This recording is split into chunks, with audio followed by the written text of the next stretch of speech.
Okay. All righty. Hello, Dr. Rob. Tammy, it is always a pleasure. People are listening to us. I've noticed that.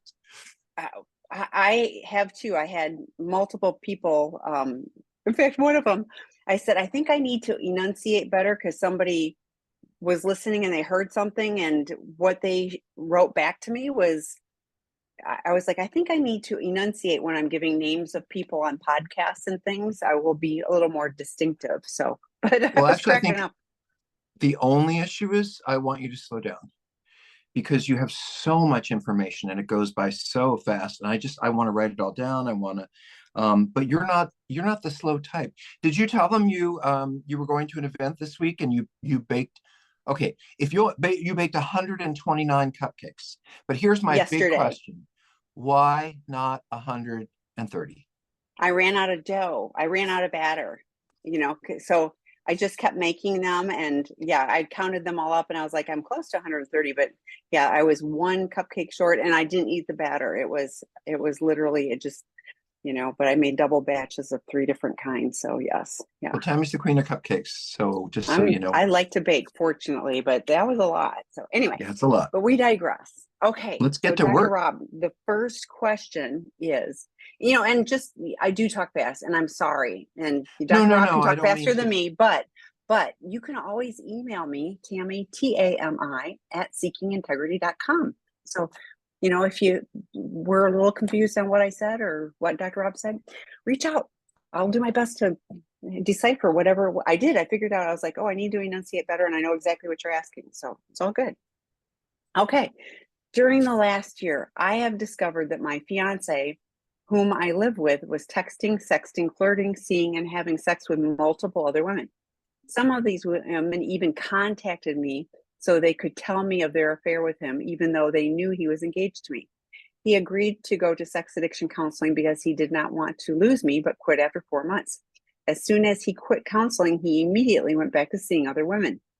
He made several attempts to stop the behavior and made statements that he was really trying to stop. But this acting out returned. In October of this year, after finding out about another woman, I decided to move out. He is extremely angry with me, blames me for some of the cheating, and is clearly seeing other women. When he is angry, he tells me he needs time away from me, he can fix himself, and that he will never cheat on his next girlfriend. When he is not angry, he continues to contact me, come to my new house, ask me to give him another chance. Well, I don't think, honestly, there's a lot Oh, wait, here. there's more. There's Oh, another. Because I was like, this doesn't feel like, okay, so hopefully the question is here. And go he ahead. says that I'm I am the listening. person he should be with. I told him that he really hurt me and that the only way he could return into my life is he got counseling with a CSAT, go to 12-step meetings, and go to an accountability partner. My question is this: what is this behavior from him and why is he so hot and cold? Can leaving him help him see reality? I am so confused. I'd be confused too. I just wanted to say a little bit from my experience. When you said as soon as he quit counseling, he immediately went back to seeing other women. No, he saw other women throughout the time he was in counseling. He just lied to you, because it sounds good, but I don't believe it. I don't know what Tammy will say as a woman and as someone who gets these calls all the time, but I want to be really honest with you. A couple of things. You're giving him mixed messages. You are hanging in there, but you're not hanging in there. He gets angry at you. And by the way, he shows up at your house and somehow that's okay. Somehow he contacts you and that's okay. Sometime he begs you for another. So I guess what I'm saying with this, it's really not about him. It really, really isn't. This is about what do you want? If you want to be with this person, then it's more than saying you do this and you do this and you do this. I think it's about I don't feel safe and I don't feel comfortable being around you. And give me a ring when things are going better. So I want you to understand that this man is not only acting, he's breaking your boundaries, he has no respect for what it is you've asked. You asked this person to give you some space. You moved out. And then he's abusive, is what I would say. There's so much abuse going on here. This is the kind of person I would get a restraining order for. And you see it as, and this is distortion, I think, you see this as, well, if he just does these things and does these things and he'll be someone, look, I was a really active sex addict. I know a lot of active sex addicts. I run a treatment program. Most of them don't start showing up and calling and contacting and knocking on your door when they've been asked. I mean, this is not sex addict behavior. This is someone who's perpetrating you. And I think the faster you realize that I have to take care of myself, you already know enough about this person, in my opinion. What you need to know more about is how I'm going to take care of myself in a situation where I'm being lied to, where I was being cheated on, where I had to move out. And despite that, I'm not being respected. This scares me a little bit. I guess it's not it, but it makes me very uncomfortable on a bunch of levels because you don't seem to see the violation here. And that concerns me for you. Tammy? Yeah, I'm really caught with, he comes over to my new house, he contacts me, and you apparently let him Right. in your new house, and you apparently answer the phone or pay attention to the text. It's for you. I'm wondering, like, a healthy boundary for me would be, yeah, he left. You know, he can't fix himself. All of that is denial, blame shifting. Like, there's so much typical addict stuff that's going on in there. And you know he goes to a therapist for a few months and then he quits, and then but he also quit and then he immediately went back out and acted out, and he's blaming you. But this this isn't his first go round with this. Like, trust me, if we could see the pattern of his behaviors, I'm confident that he's done this in every other relationship too. So my suggestion for you, get an STD test, please. Make sure that you're taking care of you.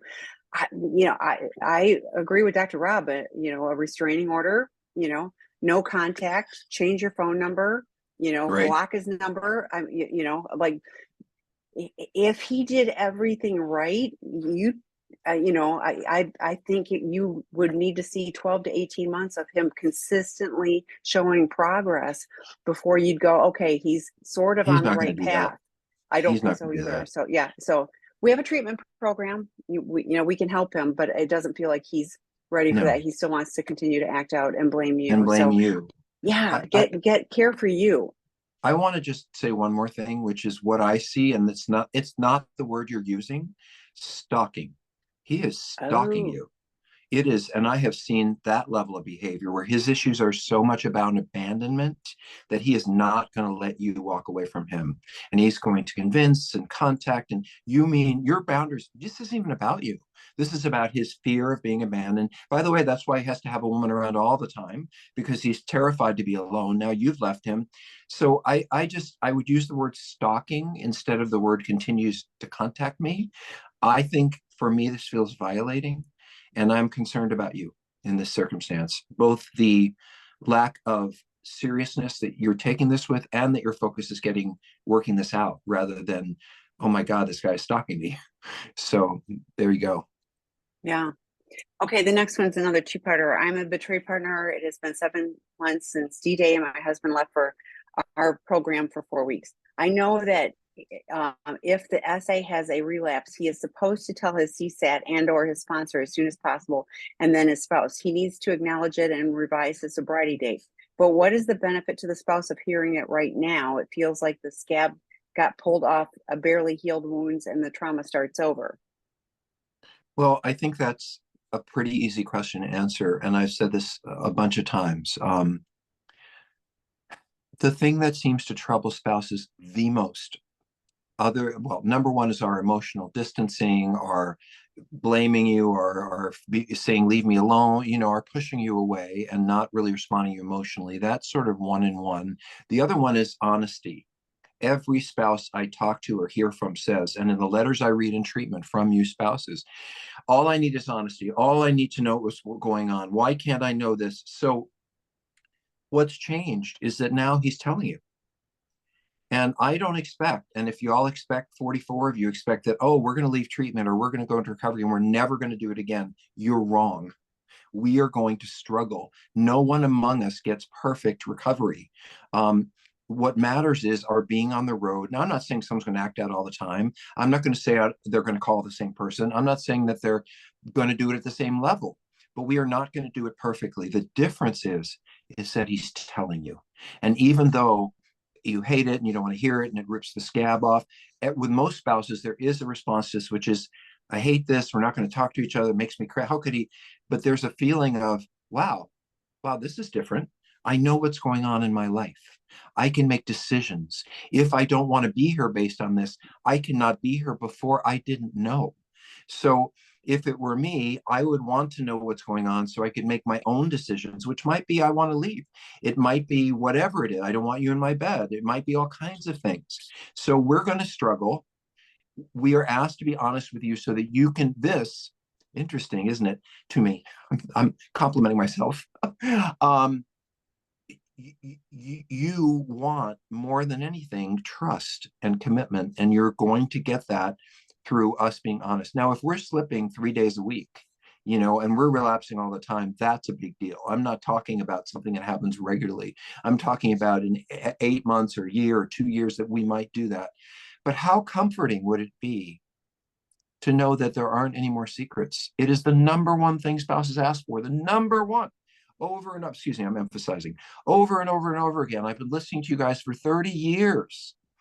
And the number one thing you ask for is not for the person to stop looking at porn, not for them to stop masturbating, not for them to stop seeing sex workers. That's a big deal. And that's a relationship breaker. I get it. But the number one thing, and I want you spouses to think about this, every single one of you want honesty. What has happened? What has been going on?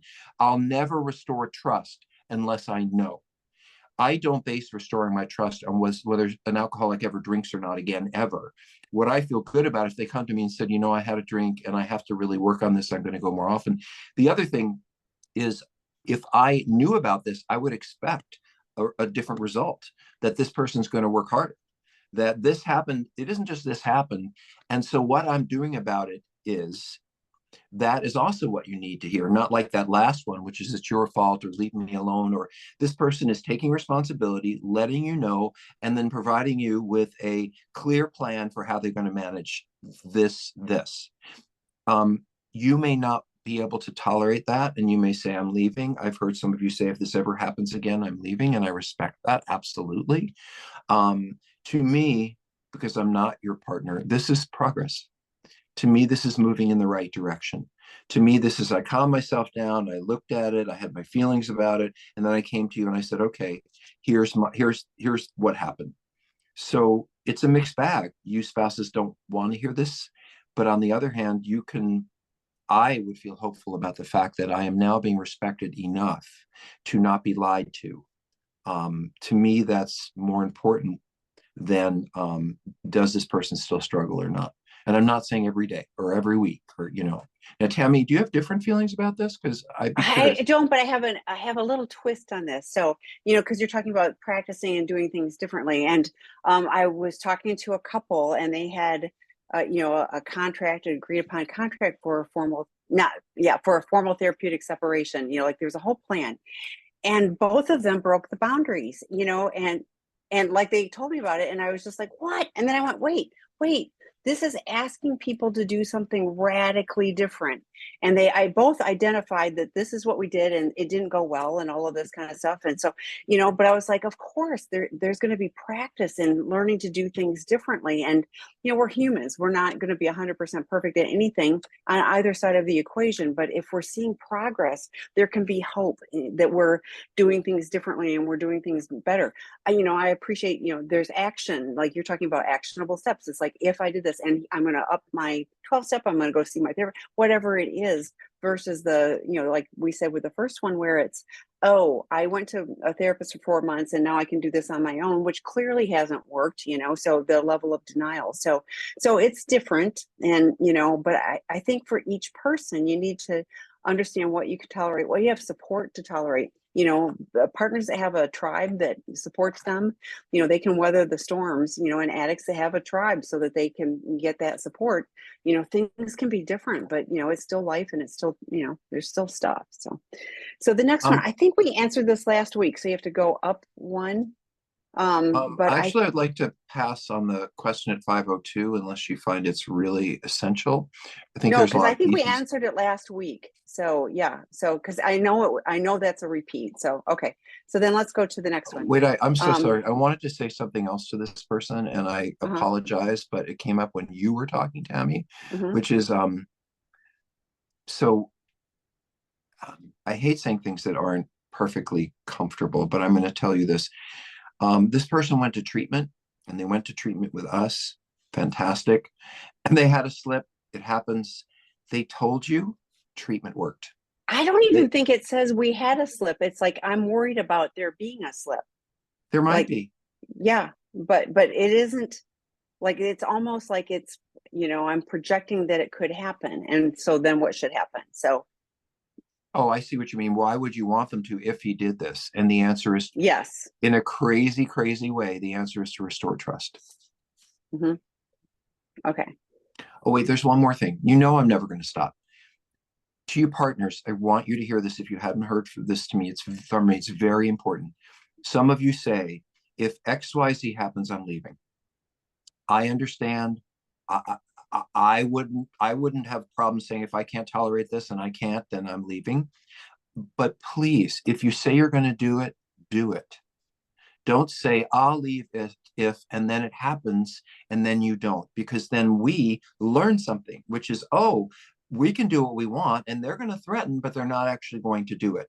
So it isn't just that one. Whatever you threaten, even in anger, make sure that it's something you intend to follow through on, because then we learn a lesson, which is I can manipulate you and you're not going to do what you say. You just say it in anger. So be careful what you say and mean what you say, because we are watching and looking for openings. Anyway, so Tammy, why don't we keep going? so a few weeks ago Dr. Rob said that we are all narcissists as men in sex addiction. What do we do about it? Well, I didn't say that you're narcissistic. Narcissists. Narcissist is a actual solid. It's like saying you have diabetes. You know, you are narcissist. You are a narcissist. We have narcissistic traits. Number one, you have to understand that when someone is actively acting out their addiction, they are fully narcissistic, because it's what I want. I don't care about anyone else. I will run my own show. I'm what I want is the most important thing. Don't criticize me. Don't judge me. Leave me alone. We are completely narcissistic in our addiction. And, Tammy knows I often tell the story of the heroin addict who was so driven by his addiction, he took all the money out of his kid's college fund because he wanted to buy drugs. But when he was sober, he worked 3 jobs to put that money back. And so we act extremely narcissistically when we are acting out. We can be more empathic, more relational when we're sober, but we're broken people. We didn't come into this because we're just fancy doodle fine. And I'm going to use myself. I grew up in such an empty, problematic environment where I was used on a whole bunch of different levels. Of course, I learned to be narcissistic. Of course. So it makes sense to me that I put myself first, that I'm always right, that I'm fearful of criticism, that you're either on my side or you're not. I mean, I can give you a million examples of what narcissism is, but here's the deal. It's just like the last question. To me, I'm a little narcissistic. In case you didn't know, I have podcasts. I could tell you the whole thing, but I know that I am. And I think that that is what I can do about it. I will always be self-focused in a way that maybe healthier people are not. But what I can do is say, oh, wow, I noticed that when I said this or did this, that made them unhappy. And you know what? It's not their fault, it's mine. So taking responsibility for my part is anti-narcissism. Owning what I did or how I did it or what I said, and risking that you're going to be angry or upset, and that I'm not going to look great or perfect. It is in our actions it is in our actions that we begin to prove that we are not acting in a narcissistic way. But the wounds we have, they're called narcissistic wounds. It means they are wounds to the self. I was deeply wounded as a human being because the way I was treated left me having to focus on myself rather than getting others to focus on me. Great. I learned that I was the most important person in the world because no one else was going to take care of me except me. Those lessons haven't gone away, but the way I live can. maybe somebody's going to struggle with acting out, but being honest with you is completely different than lying. These are steps forward. I will always think of myself first, not always, but often. But then I look at your face, I'm like, oh, I didn't say that right, or I let you down, or, I try to think about something happened this weekend. Oh, I know what it was, Tammy. We lost our dog not that long ago.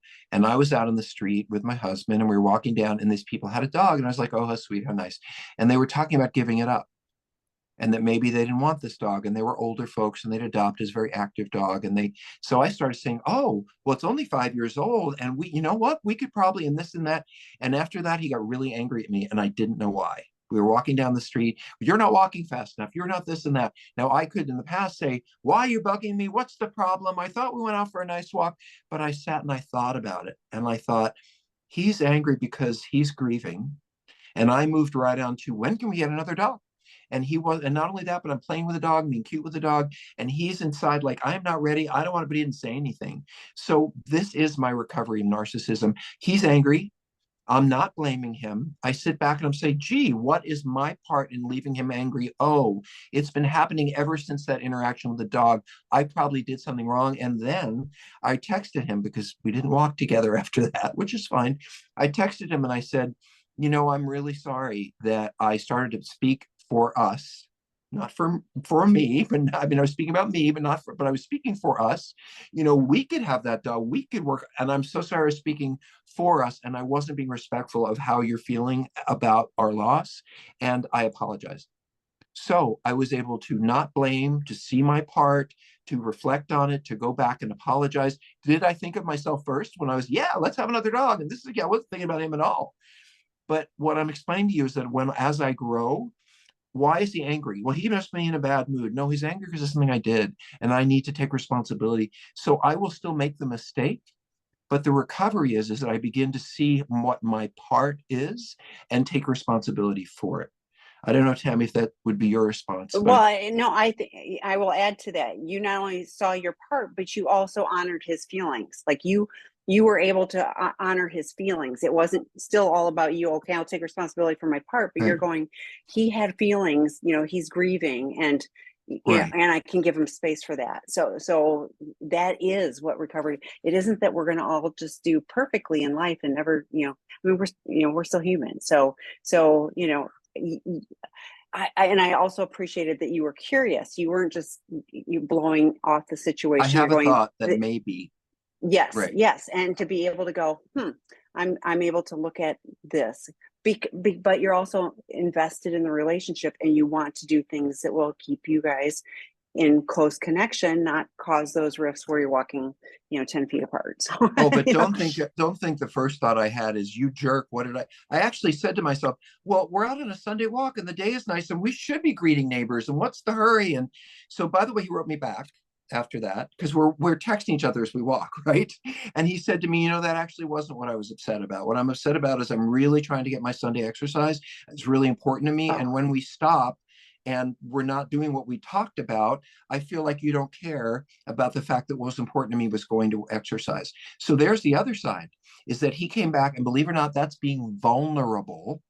I was vulnerable, and he came back that I wasn't right, but let me really open myself up and tell you why. And then I'm able to say, wow, I get it. I'm so sorry. And next time we'll go walk earlier in the day. And so I'm talking about a process of health that didn't start out that way. I said the wrong thing. He was angry. That could have so gone, and it did in my head. What's wrong with him? It's a nice day, and why isn't he being nicer? And we came out here to walk, and boy, did I run that in my head. But the recovery of narcissism, I took a breath and I thought about it. So thank you, Tammy, for the feedback. yes. Appreciate that. Okay. The next one is from 504 your time. Is it addiction if you quit cold turkey after discovery and not white knuckling it after months of separation? And just for your information, I put the little quick self-assessment on our website. It's just you answer the questions, keep track of how many yes answers. That would be one component to look at. I was also curious, because it says after separation. So I'm going, okay, the relationship ended, but I was like, has this ever happened in another relationship? Are you using, alcohol or chemicals? Are you gaming? Are you gambling? I mean, like, are you eating? Are you looking across other things? Because many people have more than one form of compulsive behavior to numb out and things. But I think that little self-assessment could be useful for you to kind of gauge, and at some point it's more, it caused a problem in a relationship. Has it caused problems in other relationships? Now, I will also add, for the clients that come to our residential treatment program, this is not what we use. We have a far more comprehensive assessment process, but this is just a good little quick, self-assessment that, can give you some information. So Dr. Rob, And do you I'm have any betting, Tammy, you thoughts put on a that? link up. I bet I you did. put I a put link it up. in the chat. I just knew you had. I did. So I wrote down a couple of things really quickly. Number one Mhm. is, let me see if I can find it again, because I looked at your, by the way, for a short question, this is there's so many things in this question. I really Mhm. appreciate it. You don't have to write a paragraph or two to get to the point. I'm not criticizing you guys, but boy, does this person know exactly what they're struggling with. So a few things. Why do you care? Are you waiting for something to change so that you can go back? Why are you focused on him? You left, or he left, or there's months of separation. So I got that I right, think right? this is the addict. I think this is the person that had the compulsive I behavior, see. and it, like, Right. I'm not feeling like Got it. I'm white knuckling So it, but we're separated. So, got it. So let okay. me answer that question. When we're in a crisis, it goes away. When somebody gets a DUI, when somebody is caught acting out, when they can't pay the rent and they've gone through it all, when we're in a crisis, like you're going to leave me or whatever that is, boy, does that desire go away. All of a sudden, I have absolutely no desire to act out. I can't even imagine. I'll say to myself, boy, I'm glad that's over. Now I've had crisis alone is never going to stop our behavior, but it might stop us in our tracks for a period of time. That, and you know what else stops us? Love. The beginning stages of romance is, oh, I finally found why I acted out. Now I won't ever do it again, because now it was really about finding the right person. And of course, that's a lie to yourself. And so I would ask, what happens in a few months? Do you believe that this relationship is over? Is the crisis over? When the crisis is over, what signs are you aware of, the signs that say, you don't have to just act out. I'm looking, I'm thinking, what are the signs, and what support do you have? Because here's what I'm hearing is someone trying to talk themselves out of having a problem, as opposed to someone exploring it and figuring out what it means. I didn't hear anything here about therapy or 12-step groups, or going to any of our free stuff, or I didn't see anything. So why are you asking yourself? Oh, and by the way, one more thing. Sorry, now I'm talking fast. We have a saying: when I am not acting out, the addict, that part of me that wants to act out, is in the corner doing push-ups. So if you don't want to do that, if you don't want to act out, this is a great time to go to lots of meetings, build lots of support, because it will be back. And when it is back, do you have what you need, the support, the meetings, the therapy, to re-enter that and stop yourself? Because if you have this issue, it will be back. And if it won't, good on you. How great is that? You don't have to deal with all this addiction stuff. But I have a feeling this is a crisis-driven question. Anything else, Tammy? Well, no, because I said, check all the other behaviors, but check out that little self-assessment. Feel free to email me, Tammy, TAMI at seekingintegrity.com, with your score.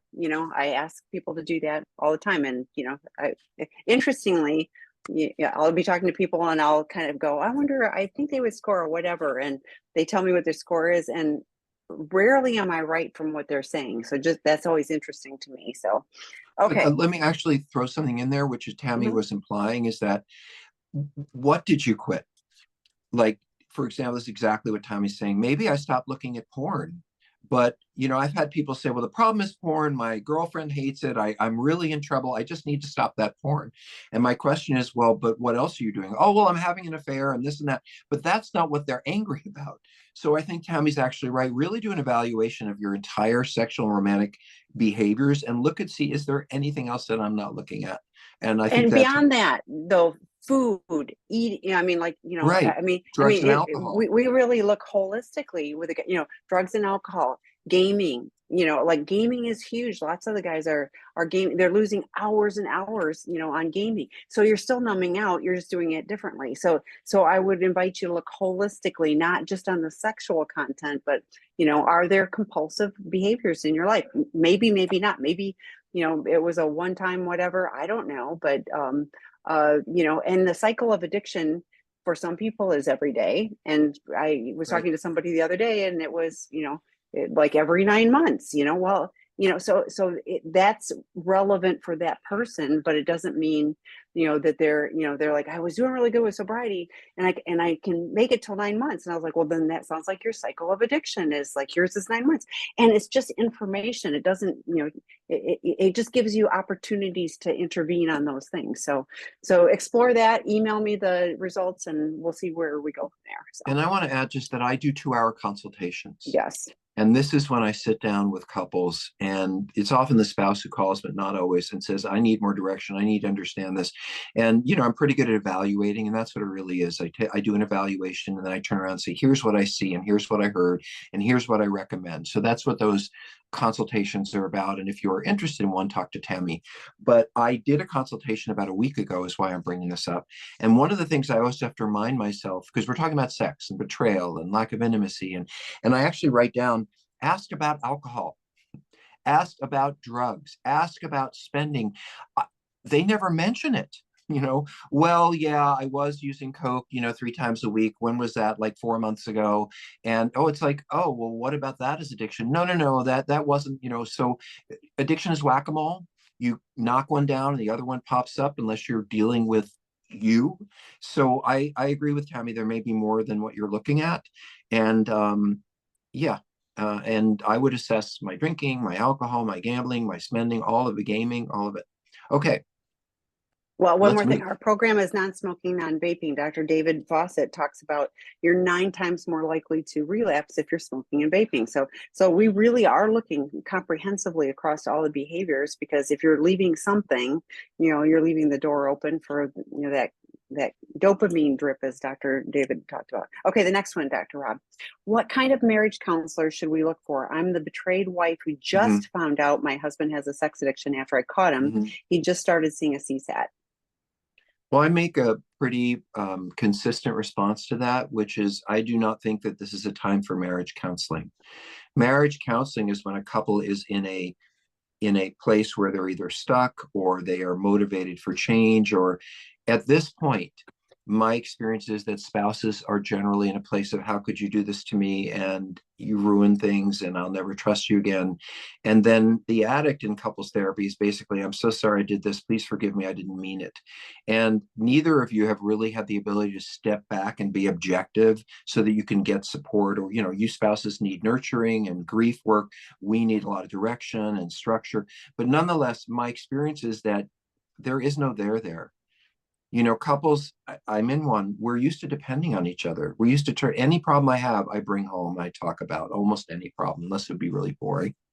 And now you can no longer depend on him. So who are you going to turn to talk about what is going to have, what is the point of couples therapy? You have nothing to resolve. You have nothing. He doesn't have anything to say. You're just beginning to grieve. So I really, truly believe that there's only one purpose in doing couples therapy at the beginning, and that is to set boundaries. I need you to do this. I'm going to do that. And so it's nice to have a witness, if you will, on your next steps. And then you say, well, maybe in 3 months or 6 months, when we're in a better place and you haven't acted out, you're working on yourself, and I've gotten through my anger and grief to some degree, then let's sit down and work on the relationship. Tammy and I talk about something called a safe harbor, which is you say to your partner, look, you know, I want to kill you and I want to leave you, but I'm going to take the relationship and I'm going to say for 3 months, we're not going to talk about divorce. We're not going to talk about separation. We're going to work on ourselves. So you can take that time out, not be working on each other, but work on yourselves, and then come back in 3 months and say, how are we doing? Is it time? Are we going to continue the relationship? And at the other end, do we want counseling to support those changes? But I just think people run to couples counseling, and in my experience, there are lies in the room. There are secrets in the room. How are you going to get through couples therapy if one of you doesn't know half of what's happened? So I guess what I'm saying is, Tammy will have recommendations if you really ask for one. Just write her. But Mike and Tammy may have different feedback. But I think the only point at the beginning is to say, okay, you're going to do this. I'm going to do this. That you can begin to reassured about what each person's going to do, and then you just move forward. Tammy, what do you get this question a lot? So I do, and yeah, I always say get individual help, and yes, you can email me. I'll type my but I also put in the work groups because the Sex Addiction 101 and Porn Addiction 101 start on the 18th of this month. That would be fantastic. Many therapists suggest that their clients see that, and if he's only going to a CSAT once a week, that isn't enough. But you getting support for you, we've got all kinds of drop-in groups and things on our site. So I'm putting my email address in right now, Tammy, T-A-M-I, I'm a four-letter word, at seekingintegrity.com. You can reach out to me. If you're asking for a therapist, I do need to know where you're located, so please include that. So, okay. So the next question, Dr. Rob, is 43 years married with a spouse using porn and almost having an affair several times throughout. He claims to have been healed and like quitting smoking twice before he is no longer desires porn. He claims to have hypersexual disorder, mainly found in women, no medical diagnosis. At first, it was something that recently occurred, and now it is something he's dealt with a long time. He says if he was a sex addict, he is addicted to sex with me, and I am his fix. Is it possible he's addicted to me? Thoughts? So I wrote something in the chat as an answer, and maybe hold on a second. Tammy hates it when I press It buttons. says that you're typing an answer, but yeah. Do you see an answer? Liar, liar, pants on fire. Yes, liar, liar, pants on fire. First of all, he's completely wrong. All you have to do is go to, as Tammy loves this, AI or any kind of research and look up, who goes to prison more for sexual acting out? We do. Who is more involved with violent robbery and murder and all that stuff? Who's in prison for violent behavior? We are. Who's in prison for sexual violence? We are. Why? Because men have testosterone. We are more driven to look for sex everywhere, to want to have sex everywhere. You ladies don't have that.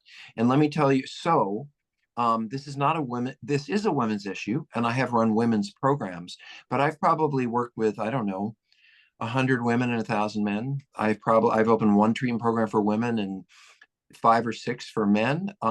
Men struggle with this, and women usually struggle when they've had profound sexual abuse or really early. They're literally acting out things that have happened to them. They seem to be really challenged in a way that the men are not. The men have other issues. So basically, I don't think he's being honest. None of what he says is really true. What else? And everything else is just lying. He dealt with it. He hasn't. It happened in the past. Oh, and then I love this. It's your fault. I'm addicted to you. As if, now let me just say this. If you're addicted to people, be addicted to me. I would love that. Nobody's addicted to a person. You love someone, you care about them, but you're not addicted to a person. He's addicted to behavior that he wants to put on you. Oh, you're my addiction. So this is just, I don't respect this person. And I hope you bring them on here because this is someone who needs to be going to a group, going to one of the educational groups. You need to be in a betrayed partners group because on every level, I feel like you're being lied to. And that's why actually Cammy knows I don't write much stuff down, but in this case, I really have to write it down because of the blame shifting and I just, by the way, you've been married 43 years. 43 years, and he's had multiple affairs, and he's using porn. Did you know that we have almost affairs per him? I almost had an affair. Liar, liar, pants on fire. Yeah, I've heard this twice in the last month. We were in a hotel and we laid on the bed together, but that's all that happened. I hear that all the time. I'm like, sorry. There's something else you said. So 43 years. What an affair is to most of the guys I work with, they think it's a long-term, committed, involved. But I say to them, well, how many times have you seen sex workers? I don't know, 40. Okay. How many of them did you see multiple times? Well, there was one I saw regularly. We went to dinner occasionally. That's an affair. Okay. That you didn't see them once. You didn't just see them for sex. You got involved. So I don't know what that means to him, but we have men who come to treatment who are in their 60s. We have men who come to treatment in their 70s. And part of it is they don't like who they see in the mirror. So it just concerns. I feel awful for you.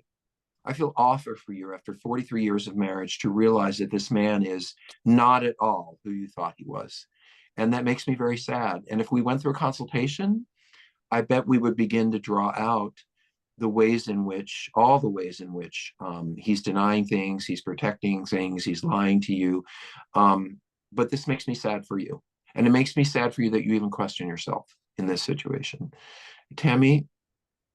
Healthy boundaries for you are for your safety, physical, emotional, financial, spiritual. So like physical, maybe, no, I'm not having and it isn't, he gets to go do something else instead of having sex with you. But at some point, I mean, if you're feeling great about having sex with him all the time, fantastic. Like, but then you wouldn't be writing this. So, to me, it's like, he is using you like he's using some other objectified thing. It's not you that he's like intimately connected to. When Dr. Rob was talking about the connection, with his spouse, it's like, that's a real connection. This is like, I need sex. I'm hypersexual, and therefore I'm going to use your body to have, to take care of me, which is not optimal for you. So anyway, okay. No. So the next question, Dr. Rob, betrayed partner here. Original big discovery was 7 years ago. He's military. He was gone for 6 to 8 months per year until about 3 years ago. I white knuckled so I could focus on raising our small children. He went further underground and just got way better at lying. 6 months ago, he made a total disclosure with the help of a CSAT.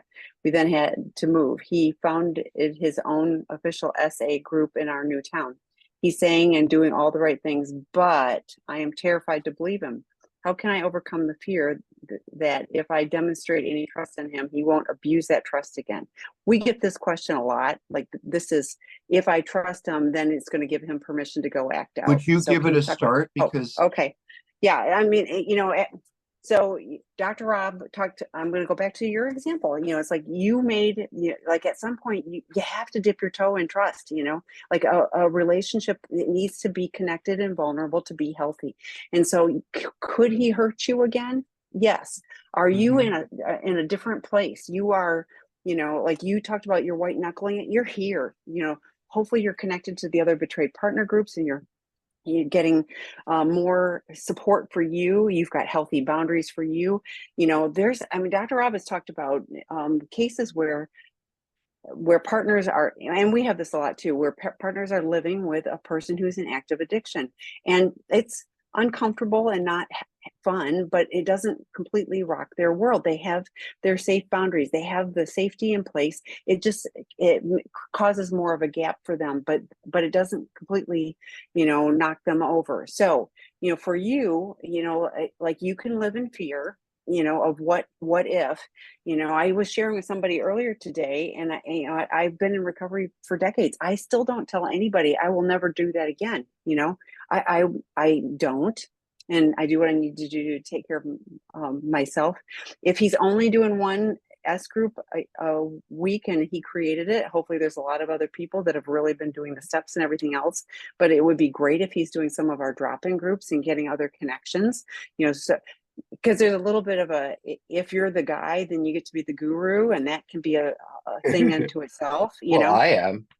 Yeah, but no, but I see this in 12 step all the time where, there's the guru, I never trust them, so like it's always that false facade of I'm so good at this recovery stuff. So anyway, so there's lots there, but at some point, if you want a relationship that's a partnership, if you're seeing him change, if his actions, not just his words, are different. You've got young kids. If he's, integrated into the family, he's helping out with the kids. If you see him showing up to be a real person, a real partner, that's a good thing, and you can take a little tiny step forwards, because being afraid forever will keep you guys, like it will keep you from being able to be, count on him as a partner. So, hopefully you are seeing him show up more honestly if he's really doing the work. It's not just about going to meetings. It's doing, it's working the steps.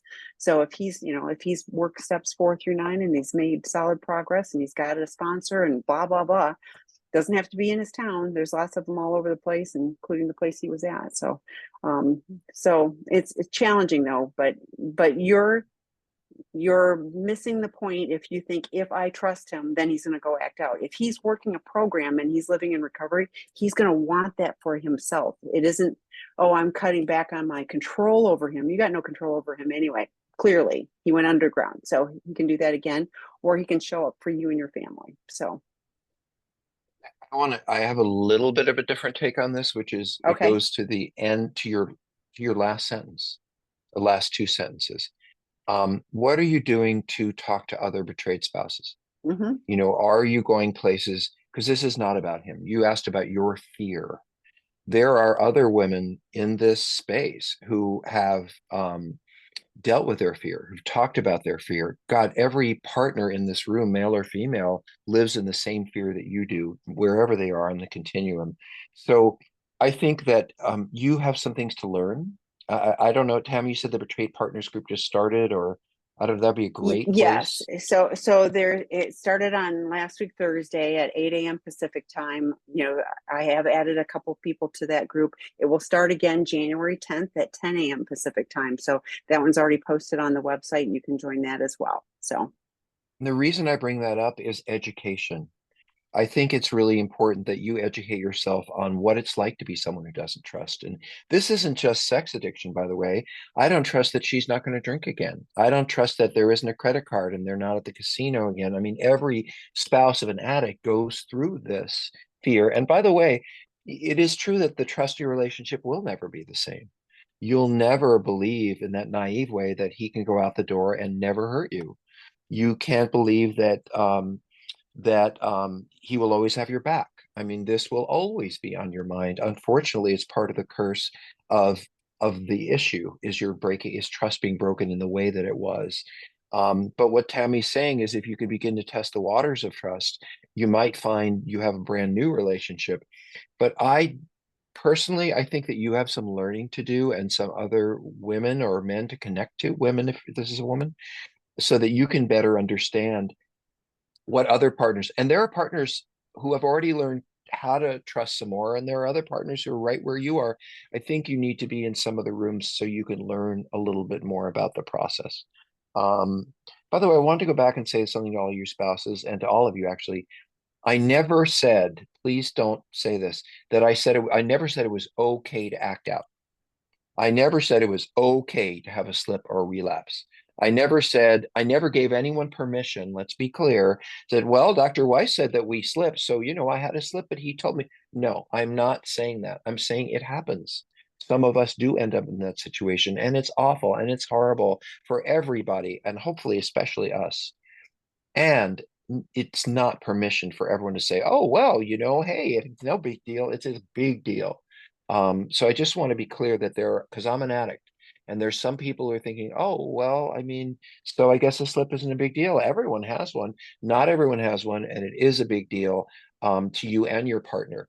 I'm just saying that the belief that this will never happen again is not well-founded. And I worry about the spouses who say, I worry about the addicts. When we in our treatment program at Seeking Integrity, when someone's getting ready to leave, one of the men is getting ready to leave. The one who says, I'm afraid, I'm worried, I'm not sure this is going to work out. What if I have a slip? What if I'm really worried? I feel really good about that person because they're aware of their vulnerability. It's kind of like Tammy said about the show off. But the person in treatment who's leaving treatment says, I feel great. It's not going to happen anymore. I learned a lot. I'm like, no, you don't get it. You're vulnerable the rest of your life. Nobody gets this. We learn to live with it. So I just wanted to be clear about a couple of things I'd said because I don't want to give any addicts permission to go act out because that ain't what I'm talking about. Thanks, Tammy. So I'm an addict. My partner is monitoring my accounts, my phone, my location, and everything else because of my repeated betrayals. I really want to bring her safety, but recently discovered video evidence that she is doing malicious things against my 17-year-old daughter who lives with us. The video shows her taking and hiding or discarding my daughter's things. When I ask her about this, she lies and gaslights me. She will not come clean to what I have clearly seen. My question is, should I still be allowing her to monitor me for her safety when she's clearly lying to me about these malicious acts against my daughter? Okay, I have to read that again because I Mm-hmm. need to read it again. I couldn't find it. But can you answer the It's question at five? Oh, I see. 5:20. So yeah, Tammy is TMI. That's why you couldn't find her. That's Yeah, and why I I'm already took care of all those. So yeah, this no, is I the just want to let everybody 5:20. else know. No, no, I got it. I just want to make sure that people Okay. know that if you put in TMMY, who knows who you're No, going to and I put reach. it in the chat too. TAMI. I'm Okay, going to so start with this. Oh, I'm going to so start with this what while is it? you. What I don't go ahead, Tammy. Well, because it's Oh like, yeah, thank you, thank you. should I keep allowing her to monitor me when she's at? I was like, well, that's tit for tat. It's like, at some point, what does her monitoring you for your safety have to do with what her behaviors are? That's her monitoring you for your location because of your past behaviors. This is a way bigger issue. This to me is a marriage counseling, because like that's problematic behavior. And I feel sorry for your 17-year-old daughter too, but like there's more stuff going on here that's got nothing to do with her monitoring you. But you know but if like at the end of the day, we show up, our recovery is about us showing up and doing the right thing regardless of what somebody else is doing. So just because you've got evidence of her doing not good things doesn't mean that you get to not you show up and do your recovery. That's my thought. What do you think, Dr. Rob? Well, I think you've conflated things. When you say, should I be allowing her to monitor me for her safety when she's clearly lying to me about, like, whatever happens with your daughter is different than what you're doing. So let me separate them. Whatever is going on with her and your daughter, I think that that is something, as Tammy said, therapy. I don't know how much your daughter knows. I don't know if I don't know what that piece is about because that's not my area of expertise, but it isn't that isn't it isn't like, well, if she's lying to me about this, then she has to stop doing that. I don't think it works that way. I don't know how long you've been sober, by the way, or how long you've been working on this, but I encourage spouses, y'all listening to this, I encourage them to look at your phones. I encourage them to check all your social media. I encourage them to look in GPS locate where you are because they don't trust you. And if you want to rebuild trust, then they get to do whatever it takes for them to rebuild trust. Now, if a year later they're still monitoring your phone, I would feel uncomfortable with that. I'm not saying they can't look at it whenever they want. But in the beginning, it is really important that if they need to monitor where you are to rebuild trust, you screwed up and they get to monitor wherever you are. So I think that these are different issues. What's going on with your daughter? I don't know. I don't know what that's about. I think you should talk to her. If you can't get through to her, let's go to some couples counseling. But I would not conflate the two. She can lie to you, and that doesn't mean that she doesn't get to check up on whether you're lying to her. And I'm sorry, whatever's going on with your daughter, I don't really know. I'd be curious though, just as a family therapist, what is she discarding? And what kinds of things and what does Oh, that really yeah. mean? Because maybe she's protecting your daughter in some way. And I don't know what that's about. But even at 17, you get to protect your kids. So I don't know. I'd Hmm. rather she was talking to her.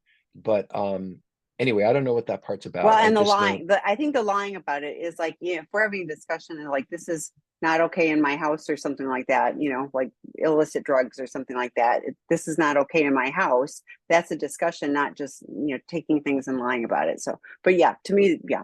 Anyway, so now I'm going to go to the anonymous attendee. Is sex addiction therapy, do CSATs do work with addicts around values? Um, Tammy, I have thoughts, but I'd love you to start this one. I can't tell you how often every week I talk about our company being called Seeking Integrity. I love that the name of our company is Seeking Integrity. I love that our team is motivated to strive for that on a personal basis as well as the company basis. I appreciate that we are working with clients to help them find integrity. So yeah, I mean, in addiction, we are lying to ourselves and everyone else. We are living in a way that is not congruent with our values. We have to set aside our values, in order to be able to continue to act out. We're very compartmentalized. So recovery is about learning to be congruent with our values. Now, do CSATs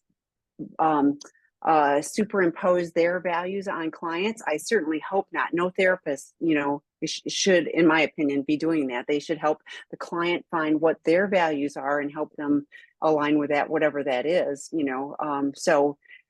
Does that?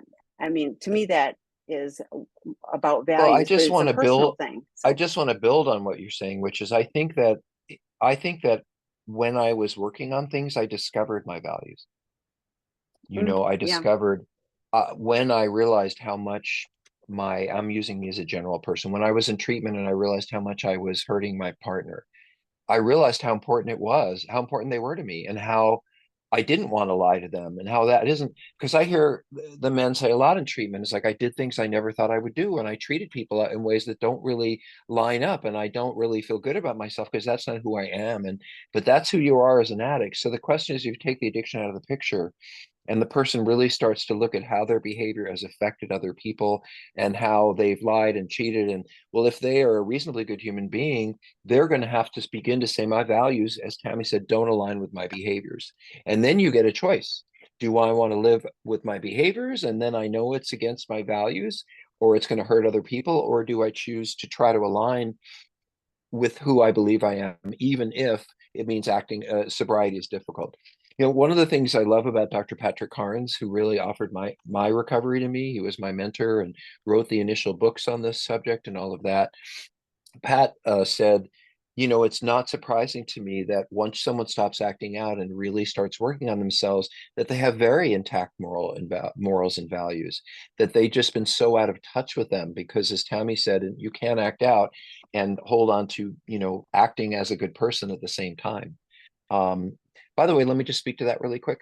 For some of you spouses who say, how could you love me and hurt me at the same time? We can, because we put you down in our heads. Like, oh, they're not this and they're not that and they're not this. We still love you, but we can get to complain and be disappointed and put responsibility on you. And then the number one reason addicts act out, we feel entitled. Oh, well, since I'm so unhappy relationship, I deserve to be able to do this. But my point is it's very hard to meaningfully love someone and hurt them at the same time. It's very hard to actively love someone and hurt them at the same time. So if you're going to do a lot of acting out and things that are going to hurt them, then you have to distance from them in order to be able to feel comfortable acting out. I may have intact values, but I got to distance myself from those, because then I would feel bad about acting out. I'm acting against my values. I feel bad. We put our values in the closet, which gives us permission to not get down on ourselves or be angry at ourselves when we act out. Because if I really held on to my values, I'd have to feel bad about it, and I don't want to feel bad about it. So yeah, that was kind of my best. So yes, if the CSAT is doing their job and the addict is beginning to discover the ways in which they have lived in an unhealthy way and hurt people, they're going to run smack into their values. If they're now, do they follow them or start acting out? That I can't answer. Yeah, we have time for what we don't, but let's take one more anyway. Okay. All right. So I'm going to put it, I've been popping some. Okay. So the next one would be from 528. I'm a female SAPA married to a male PA, possibly SA. I've been in recovery, 12-step therapy, back in college to become a therapist, etc., for the past year. My husband and I agreed to a recovery life 6 years ago. Many D-days, staggered disclosures, lies, gaslighting, and now this week, I am told he never actually stopped porn. I asked him to start therapy this year. He has. He has accountability software on his phone. He goes to a men's meeting one time a week, and we attend an online SLAA meeting weekly. I set my boundaries about lying, gaslighting, and acting out. He has agreed to them. What type of next steps do you suggest? Is it possible to have two addicts recover together? I seem to be growing at a faster pace. I'm recovering faster and have a stronger recovery. He is stuck in it, but he says he wants this too, and now is showing me some of the signs like I've asked for in the past 6 years. He's been more open, honest, and vulnerable, affectionate, intimate, and present. Um, I guess a couple of things in the little time that we have. The first thing that hit me in the face was one meeting a week. Why isn't this person going 5 times a week? Why, um, you said he started therapy. Okay, how are those pieces connected? Is he going to group? I just worry that, well, let me back up to, so first of all, I don't think he's doing enough. He should be working really actively with a sponsor. He should be going to lots and lots of meetings. He should be going to some of the free groups, some of the paid groups. I mean, he needs to be much more active. I wouldn't trust, and I bet whatever your recovery is, that you worked hard. It's not just that you're getting it faster. I bet you worked it harder. I bet you took it more seriously. I bet you were more committed. And so no wonder why you're moving faster. The other thing is that everything except porn. So he had day one in his recovery is the porn. If he says, "Oh, I have 6 years of sobriety," or "I have 6 months of sobriety," except for that, no, he's been lying all along about the porn. He knows exactly what it means.